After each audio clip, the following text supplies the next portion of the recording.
नमस्कार, आप देख रहे हैं जनतंत्र टीवी और मैं हूं आपके साथ मोनिका गुप्ता। स्वागत है आपका इस खास शो 5 का प्राइम टाइम में।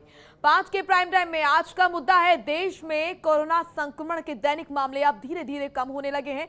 देश में जिन लोगों का इलाज चल रहा है उनकी मरीजों की संख्या अब बढ़कर 30,84,814 हो गई है, जो संक्रमण के कुल मामलों का 12.18% है, जबकि संक्रमित लोगों के स्वस्थ होने की दर गिरकर 86.62% रह गई है। आंकड़ों के मुताबिक इस बीमारी से स्वस्थ होने वाले लोगों की संख्या बढ़कर 1,53,00,000 आपको बता दें कि 84,418 हो गई है और मृत्यु दर गिरकर 1.20% हो गई है। यानी कि हालात अब धीरे धीरे ठीक हो रहे हैं, लेकिन कोरोना की दूसरी लहर का असर इस बीच गांव में भी देखने को मिल रहा है। कोरोना ने ग्रामीण इलाकों में प्रवेश कर लिया है, जिसने केंद्र और राज्य सरकारों की चिंता बढ़ा दी है। इस बीच ज्यादा से ज्यादा लोगों को वैक्सीनेट करने के प्रयास किए जा रहे हैं।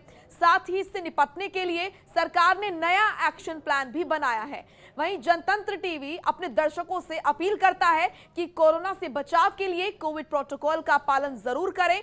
अगर आपको कोरोना काल में स्वास्थ्य से संबंधित कोई भी दिक्कत है, बेड ऑक्सीजन की व्यवस्था नहीं हो पा रही है, तो जनतंत्र टीवी की कोशिश होगी आपकी हर संभव मदद करे। इसके लिए आप अपने एड्रेस के साथ अपनी समस्या जनतंत्र टीवी के हेल्पलाइन नंबर 8929983064 पर व्हाट्सएप करें, जिससे हम आपकी मदद कर सकें। आज के इस खास शो में गांव में पैर पसारते कोरोना और उससे बचाव को लेकर हम करेंगे चर्चा। इसके लिए हमारे साथ एक पैनल भी जुड़ा है, उनसे आपको रूबरू करवाएंगे।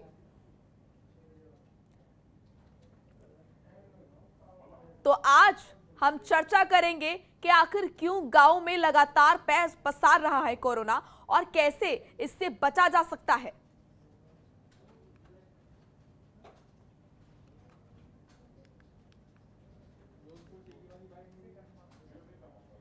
तो हमारे साथ डॉक्टर जुड़ेंगे इस पर चर्चा करने के लिए। डॉक्टर अनुपम कुमार रंजन हमारे साथ जुड़ चुके हैं एम्स से। डॉक्टर अनुपम, आपका स्वागत है जनतंत्र टीवी पर।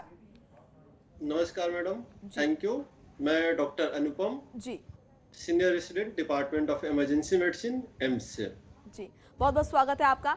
ये शो हम इसलिए लेकर आए हैं ताकि लोग तनाव से दूर रहें, भ्रांतियों से दूर रहें, मानसिक तौर पर स्वस्थ रहें। सर, देश में एक्टिव केसों की संख्या लगातार कम हो रही है, ये अच्छे संकेत है देश के लिए, लेकिन इस बीच यहाँ पर हम देख रहे हैं कि गांव में लगातार तेजी से पैर पसार रहा है कोरोना और इसको लेकर लोग काफी घबराए हुए हैं। गाँव में कोरोना क्यों इतनी तेजी से फैल रहा है, इसके मुख्य कारण क्या है? क्योंकि पहली लहर में हमने देखा था कि गांव को इफेक्ट नहीं किया था, लेकिन दूसरी लहर में हम देख रहे हैं कि गांव में तेजी से मामले बढ़ रहे हैं कोरोना के।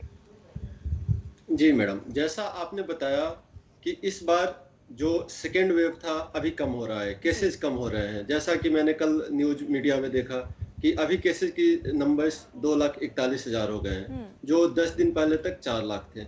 लेकिन जो अभी कंसर्न का मैटर है कि ये केसेस शहर में तो कम हो रहे हैं लेकिन गांव में बढ़ रहे हैं। लाइक यूपी और बिहार स्पेशली, जहाँ पे विलेज पॉपुलेशन ज्यादा है, वहाँ केसेस काफी बढ़ गए हैं, जो कि अच्छे संकेत नहीं है।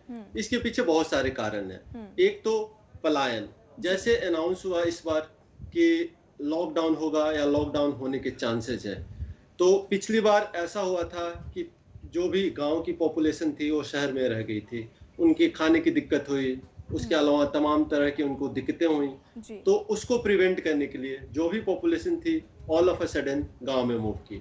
लास्ट ईयर ऐसा था कि गांव में आइसोलेशन सेंटर्स बना रखे थे, जो भी कम्युनिटी लेवल पे, सीएचसी लेवल पे जो स्कूल थे या जो हॉस्पिटल था, उसमें मेकशिफ्ट आइसोलेशन सेंटर बना रखे थे, जो आई थिंक इस बार गवर्नमेंट ने नहीं किया है।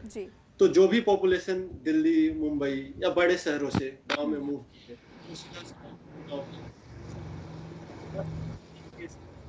इतनी ज्यादा आइसोलेशन नहीं है, प्रिवेंशन नहीं है, लोग सोशल डिस्टेंसिंग को फॉलो नहीं करते हैं।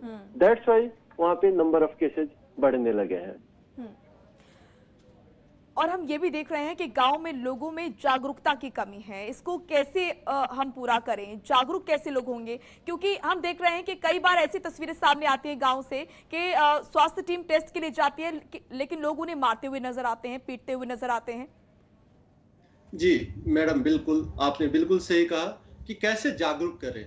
अभी चूंकि हमारी पॉपुलेशन 2/3 पॉपुलेशन विलेज में रहती है, ग्रामीण पॉपुलेशन है, 1/3 शहर में है, तो हमें ये हमारे लिए जरूरी है कि हम 2/3 पॉपुलेशन के लिए कुछ कर सके।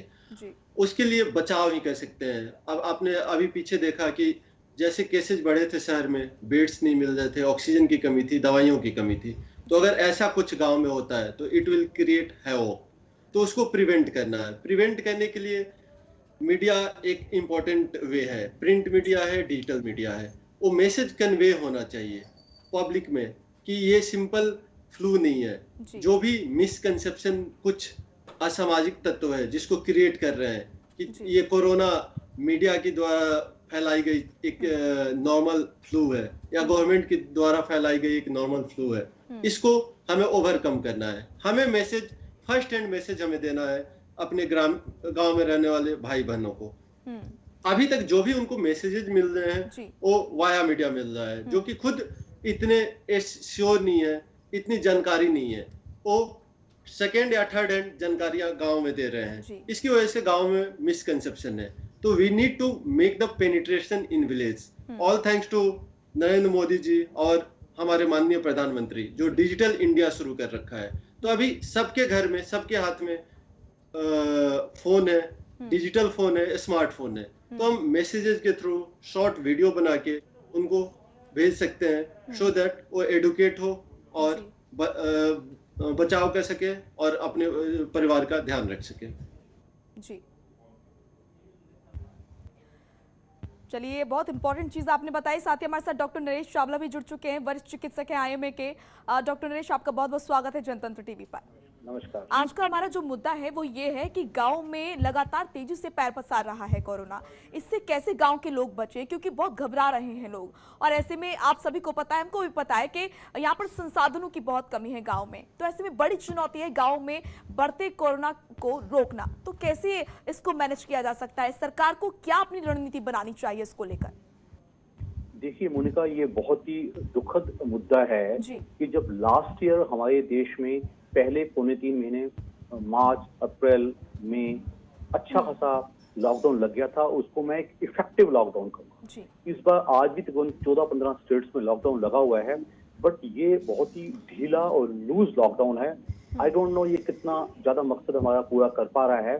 इसमें inter state air travel, road travel, rail travel सब कुछ तो चल रहा है। तीसरा जो मुद्दा जो आपने पूछा है, इस बार जैसे ही ये कोरोना की वेव आई थी, पहले कुछ टाइम तो वेस्ट हो गया पॉलिटिकल गैदरिंग्स में और रिलीजियस गैदरिंग्स में और सोशल गैदरिंग्स में।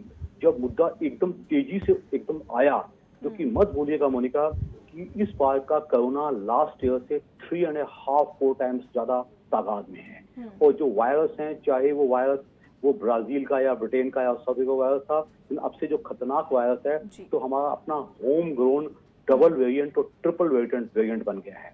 चाहे ये हो, एक बात स्पष्ट होनी चाहिए कि जैसे ही लॉकडाउन की आवाज उठी, जो माइग्रेंट लेबर है जो पहले बड़े मेट्रोपॉलिटन सिटीज में और बड़े शहरों में थी, उन्होंने अपने बोझ बस्ते उठाया और भाग लिए। क्यों? ये डेली वेजर्स हैं, रोज कमाते हैं, रोज खाते हैं, इनके पास किराया देने का पैसा नहीं होता, इनके पास रोज कमाने का, डेली 300-400 रुपए की दिहाड़ी की वो पूरा परिवार पाल सकते। जीविका के साथ साथ जीवन का तो ख्याल रखा ही जाए, लेकिन जीविका का भी ख्याल रखा जाए, ये बहुत ज्यादा जरूरी है। जैसे ही हुआ ये गाँव में भागे, तो ये बहुत ही अनफॉर्चुनेट घटना हो गई, क्योंकि इनमें से कई लोगों को कोरोना के हो चुका था, यानी कि या तो ये एसिम्प्टोमेटिक कैरियर थे या ये माइल्ड केस थे। और एक ऐसा नुकसान हो गया, हमें भूलना नहीं चाहिए कि आज भी हिंदुस्तान 60% हमारे गांवों में है। तो गांव में ये फैलना शुरू हो गया। गांव में 3 चीजों की कमी है। एक तो आपने बिल्कुल ठीक कहा कि जो टेस्टिंग संसाधन हैं, ट्रीटमेंट्स हैं, उनको पता ही नहीं है। प्लस हमारे ग्रामीण वासी बहुत ही भोले होते हैं, हर चीज को थोड़ा टालते हैं। मुझे आपको तो पता चला कि इवन हरियाणा, जो कि दिल्ली के बहुत नजदीक है, एक गांव में 27 लोग एकदम मर गए। तो कहा गया कि पता नहीं कैसे मरे थे। क्या मरे थे कि छुटपुट पहले खांसी लग, हल्का बुखार आया, फिर खांसी हुई, फिर हल्का सांस घुटना शुरू हो गया। इससे पहले कि कोई टेस्टिंग होती वो जा चुके थे। तो हमारा इन ग्रामीण भाइयों के प्रति बहुत बड़ी, आम जनता की भी, और बड़ा कारण यही है क्या कि लोगों को पता ही नहीं चल पा रहा है कि उन्हें कोरोना है और आसपास के लोग भी उनकी मदद कर रहे हैं। ऐसे में लगातार ये पैर पसार रहा है। लोगों में जागरूकता की कमी है, टेस्टिंग नहीं हो पा रही है, संसाधनों की कमी है। चुनौतियां बहुत बड़ी है यहाँ पर। ये बहुत बड़ा चैलेंज है, चुनौती है, और ये सब पूरा करना पड़ेगा। अदरवाइज हो क्या रहा है कि इन लोगों की तो कहीं गिनती ही नहीं हो रही। इनकी ना कोरोना केसेस में गिनती हो रही है, ना कोरोना डेथ्स में गिनती हो रही है। क्या हो रहा है कि ये चुपचाप हो जा रहा है। तो इसमें मीडिया का रोल बहुत ज्यादा आता है। जैसे मैं आपके चैनल से बात कर रहा हूँ तो मैं स्पष्ट ग्रामीण भाइयों को बताना पसंद करूंगा, आपके दर्शकों को, कि कोई ऐसा आपको बुखार आता है तो सबसे पहले आप कोशिश करो कि आसपास जो प्राइमरी हेल्थ सेंटर्स होते हैं वहाँ कुछ न कुछ सुविधाएं हैं, हालांकि कम है। आसपास का जो डिस्ट्रिक्ट है वहाँ कुछ न कुछ सुविधाएं हैं। ये भी बहुत बुराई की बात है कि ये वो लोग हैं जो अक्सर क्वैक्स और नीम हकीमों के पास ट्रीटमेंट के लिए जाते हैं, तो वो उनको मिसगाइड करते हैं। मैं कहता हूँ कोई इलाज भी ना मिले तो आप जैसे आपको तेज बुखार हुए आप अपने आप को अलग कर लो, यानी कि सेल्फ क्वारंटीन कर लो, कोने में हो जाओ। दूसरा, पानी ज्यादा पीना शुरू कर दो। तीसरा, सिंपल स्टीम इनहेलेशन, जिसके लिए कोई डॉक्टर की जरूरत नहीं है। चौथा, आपको बुखार तेज आवे तो आप सिंपल पैरासिटामोल लीजिएगा, 90% केस मैनेज हो जाएंगे। और चौथा कि अपने डाइट का ख्याल रखिएगा। आपको उल्टियां शुरू हो जाएंगी तो आप जल्दी बिगड़ोगे।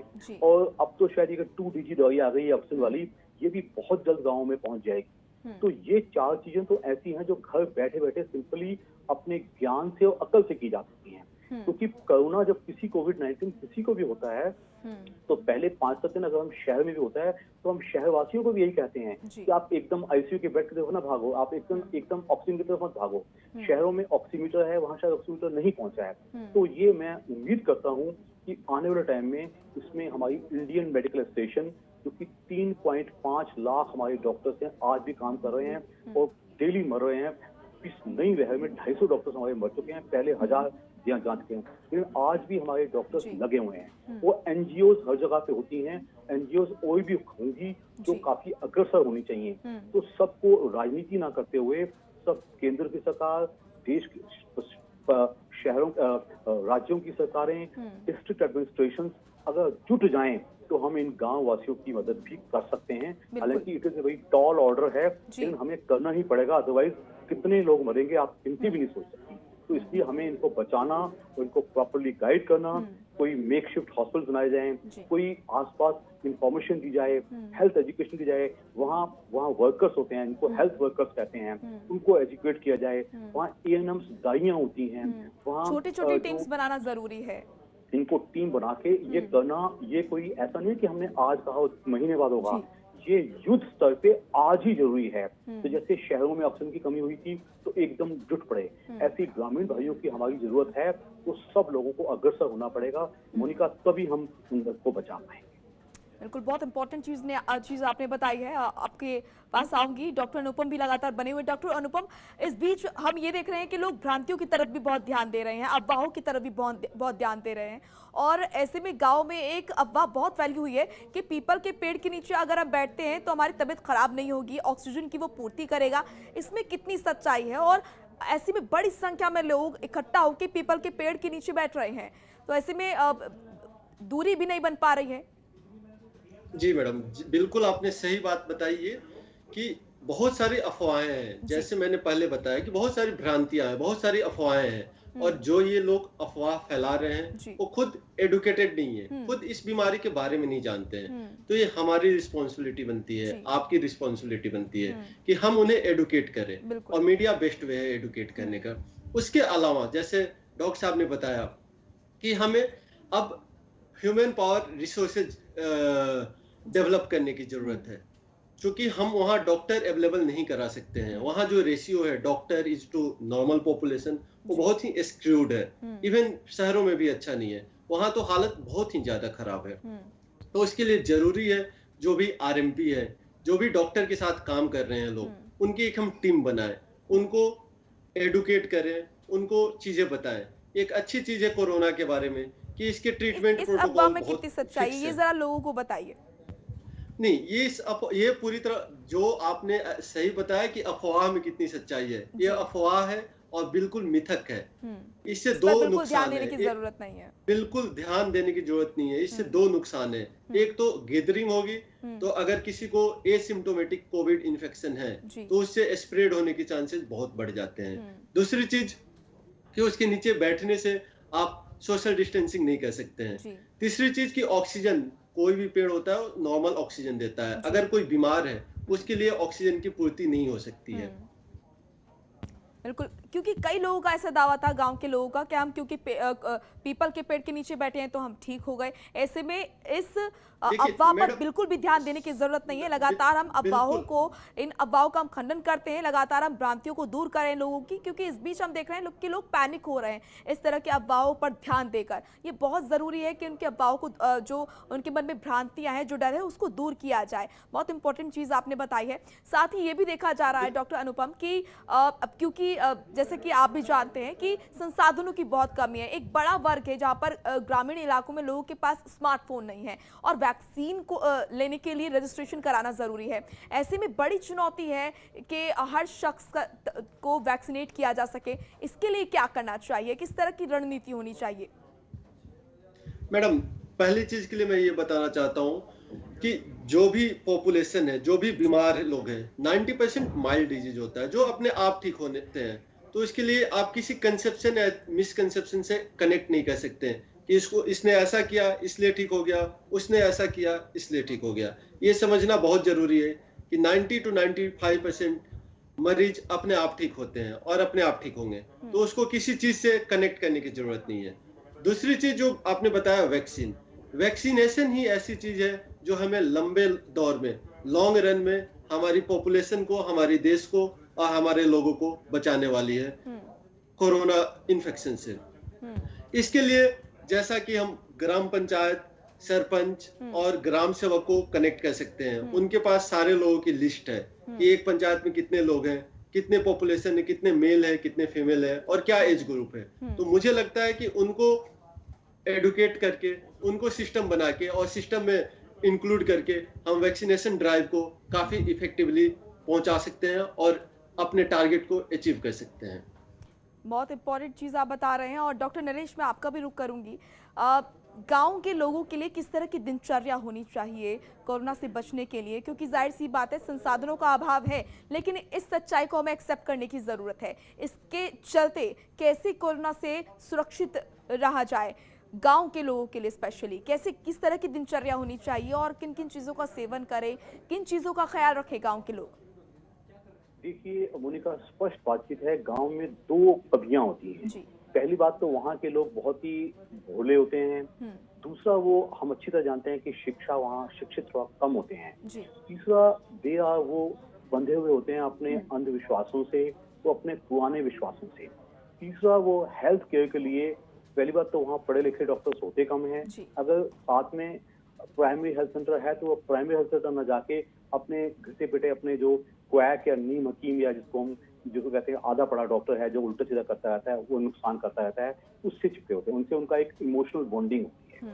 तो पहली बात तो मेरा है कि कोई ना कोई एनजीओ वहाँ जरूर जाएं और कहीं ना कहीं कुछ काम करने की कोशिश करें। दूसरा, सरकार को आग्रह है कि अगर वो RT-PCR टेस्ट तो वहाँ अवेलेबल नहीं हो सकता, लेकिन जो रैपिड एंटीजन टेस्ट है जो कि गाँव में आजकल प्रमोट किया जा रहा है, वो अगर वहाँ किया जाए तो वो काफी सस्ता भी पड़ता है। वो PHC यानी कि प्राइमरी हेल्थ सेंटर किया जाता है। आपने तीसरा कहा कि एक ग्रामीण प्राणी वहाँ रहने वाला, एक गांव वाला, एक ग्रामीण इंसान क्या करे? पहली बात तो वो मुझसे सुनेगा ना। पहली बात, वहाँ टेलीविजन का पेनिट्रेशन कितना है, वो कितना वो सुनेगा। ये काम जो वहाँ के जो लोकल हेल्थ वर्कर्स हैं, वो अपनी काउंसलिंग से, जो ANMs हैं, जो दाइज हैं, उनको भी अगर एक थोड़ा ट्रेनिंग शुरू कर दी जाए, उनको कोविड-19 की ट्रेनिंग दिया तो ये काम आसानी से उनकी सुनेंगे। सुना उसी का जाता है जो आपको इन्फ्लुएंस करती है। लेकिन फिर भी आपके टीवी के माध्यम से मैं आपके दर्शकों को बताना चाहूंगा कि ग्रामीण वासियों को, सिंपल सबसे सस्ता इलाज, आप पानी ज्यादा जरूर पीजिएगा। आपको कोरोना है या नहीं है। आप घर के जहाँ सोते हैं वहाँ ज्यादा लोग इकट्ठे मत सोइए और अलग होकर सोइए। तीसरा, सिंपल पौष्टिक आहार, दाल सब्जी रोटी, कोई असला खून खाने की जरूरत नहीं है, ये लीजिएगा। चौथा, फिर भी आपको बुखार आ जाता है तो फटाफट अपने आप को आइसोलेट करिएगा। दूसरा, पानी ज्यादा 2.5-3 लीटर पानी जरूर पीना चाहिए। चौथा, आप स्टीम इनहेलेशन, मोस्टली जो कोरोना आजकल हो रहा है वो URI यानी कि अपर रेस्पिरेटरी इन्फेक्शन से हो रहा है, जिसमें कि जुकाम, गला, खांसी लगते हैं, तो आप गरारे कर सकते हैं नमक के पानी के, और रात को दिन में 2 बार या 1-2 बार आप स्टीम ले सकते हैं। और तीसरा, आपको बुखार चढ़ता है तो आप सिंपल पैरासिटामोल गोली जो सबसे सस्ती है वो प्राइमरी हॉस्पिटल में हर जगह मिलती है। चौथे, ये इसमें आपके नॉर्मली 4-5 दिन कट जाते हैं। छठे 7 दिन कुछ साइड इफेक्ट्स आते हैं। अगर कोई बड़ा उम्र का बूढ़ा आदमी है तो उसको हमें ध्यान से देखने की जरूरत है। जिसको पहले से कोई को-एग्जिस्टिंग कोई डिसीज है, कोमॉर्बिडिटी, किसी को शुगर ज्यादा चल रहा है, किसी को कोई किडनी फेलियर या लंग फेलियर या लिवर फेलियर चल रहा है, या कोई इम्यून डिसीज, सप्रेशन डिसीज चल रही है, इन लोगों को अच्छी केयर की जरूरत है। ये नॉर्मली छठे 7 दिन का नंबर आता है। ऐसे लोगों को नियरेस्ट डिस्ट्रिक्ट हॉस्पिटल में जरूर जाना चाहिए, वो अपनी केयर करनी चाहिए, क्योंकि इन्हीं की मोर्टेलिटी बहुत ज्यादा होती है। बाकी 90% जो जवान लोग हैं, अगर कोई बड़ी बीमारी नहीं है तो बड़ी आसानी से होम क्वारंटीन और सिंपल दवाइयों से ठीक है। बिल्कुल, बहुत ही जरूरी बातें आपने बताई है डॉक्टर अनुपम। मैं आपका रुख करूंगी, कितना जरूरी है पॉजिटिव रहना, दिमाग से स्वस्थ मस्तिष्क का होना कितना जरूरी है, क्योंकि हम जानते हैं कि 90% लोग इस बीमारी से वो जीतते हैं जो पॉजिटिव रहते हैं दिमाग से, जो इस बीच सकारात्मक सोचते हैं। तो ये कितना जरूरी है, दर्शकों को जरा ये बताइए। मैडम, मैं आपके सवाल का जवाब देने से पहले डॉक्टर साहब से एक दरख्वास्त करूंगा। डॉक्टर साहब ने बोला कि गाँव में कम पढ़े लिखे डॉक्टर होते हैं। डॉक्टर अगर कोई भी है डॉक्टर साहब तो पढ़ा लिखा है, उसने MBBS किया है। अगर डॉक्टर उसका नाम है तो उसने MBBS किया है और उसको इतनी जानकारी है कि ट्रीटमेंट कैसे करें। हम क्वेक को डॉक्टर नहीं बोल सकते हैं, जो नॉर्मल पब्लिक बोलती है कि कोई भी क्वेक बैठ गया, कोई भी सो कॉल्ड कंपाउंडर बैठ गया, वो डॉक्टर हो गया। नहीं मैडम, वो डॉक्टर नहीं है। अगर हम डॉक्टर बोलते हैं तो डॉक्टर पढ़ा लिखा है, डॉक्टर इतना समझदार है कि ट्रीटमेंट कर सके। हम मीडिया पे बैठ के ये नहीं बोल सकते हैं कि यहाँ का डॉक्टर कम पढ़ा लिखा है और यहाँ का डॉक्टर ज्यादा पढ़ा लिखा है। सर बोलने दीजिए। दूसरी चीज कि मैं थोड़ा जल्दी जी इस चीज से सहमत नहीं हूँ कि सेल्फ मेडिकेशन करे कोई भी। जितनी पॉसिबल हो किसी doctor, RMP, even telemedicine का कंसेप्ट अभी शुरू हुआ है। बहुत सारे स्टेट गवर्नमेंट लेना बहुत ज्यादा जरूरी है, बहुत ज्यादा जरूरी है। अगर आपको फीवर होता है, कोई भी सिम्टम होता है, go and connect with some doctor. Doctor से बात कीजिए, डॉक्टर से ट्रीटमेंट लीजिए। पॉजिटिव कहते हैं कि पॉजिटिव सोच के साथ पॉजिटिव शरीर होता है। स्वस्थ शरीर का वास स्वस्थ मन में होता है। तो आपका पॉजिटिव रहना बहुत जरूरी है। आपको हाइड्रेशन रखना बहुत जरूरी है। इवन आपको कोरोना है या नहीं है, अगर आपको कोई बीमारी नहीं है दिल की या किडनी की, तो एटलीस्ट आपको 3 से 4 लीटर पानी डेली का पीना है। जी ठीक है। डॉक्टर नरेश कुछ कहना चाह रहे हैं? डॉक्टर नरेश, मैं अपने फेलो पैनलिस्ट का जवाब स्पष्ट शब्दों में दूंगा। I use the word if they are quacks, I did not use the word he is in MBBS। Every MBBS, I am the joint secretary of IMA headquarters. मैं 3.5 लाख लोगों को रिप्रेजेंट कर रहा हूँ, my friend. So I cannot be speaking up anything about any MBBS anywhere. I said only against quacks.